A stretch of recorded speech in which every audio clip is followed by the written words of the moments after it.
सबको जय श्री राधे। दोस्तों, आशा करती हूँ आप सब स्वस्थ होंगे और अच्छे होंगे। तो आइए सुनते हैं आज का एक प्रेरक प्रसंग।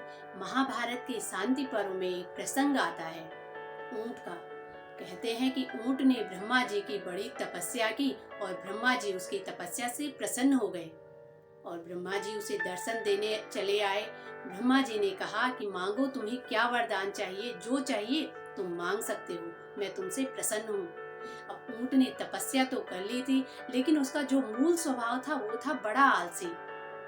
उसने अपनी तपस्या का फल अपने आलस्य को बढ़ाने के लिए समर्पित कर दिया। उसने ब्रह्मा जी से कहा कि प्रभु, मुझे ऐसा वरदान दीजिए कि मेरी गर्दन 100 गज लंबी हो जाए, मैं एक ही जगह पर बैठे बैठे कई स्थानों की घास चर सकूं। ब्रह्मा जी ने उसकी बातें सुनी और मुस्कुराए।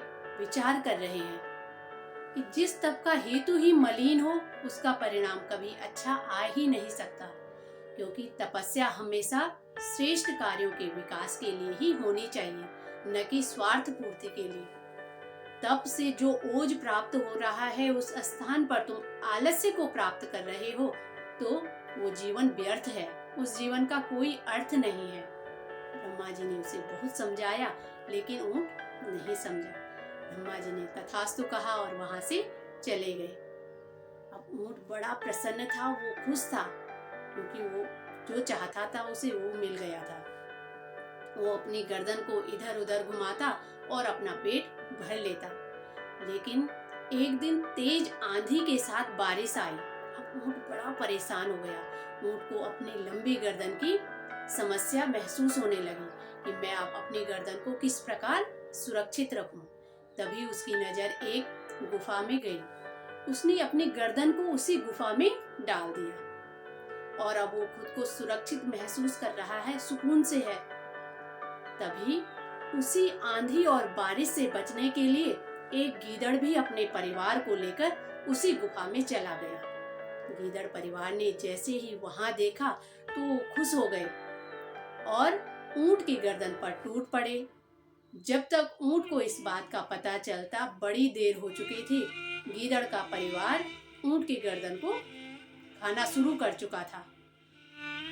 अब इधर ऊंट को कष्ट होने लगा, उसको परेशानी हो रही थी। वो अपने गर्दन को बाहर निकालने का बड़ा प्रयास कर रहा है, लेकिन वो अपनी गर्दन को बाहर नहीं निकाल पाया।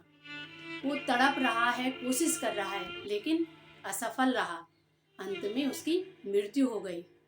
अपने तप से जो बहुत दूर की सोचते हैं, लेकिन दूर होने वाली घटनाओं के प्रति सावधान नहीं रहते, तो इसी के कारण कभी कभी बड़े बड़ों का पतन हो जाता है।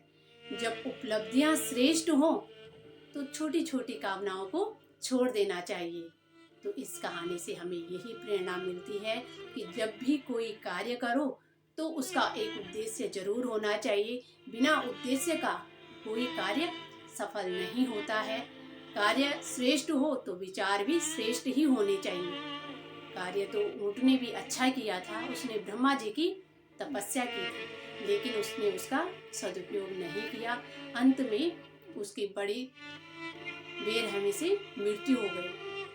तो दोस्तों, ये थी आज की एक कहानी।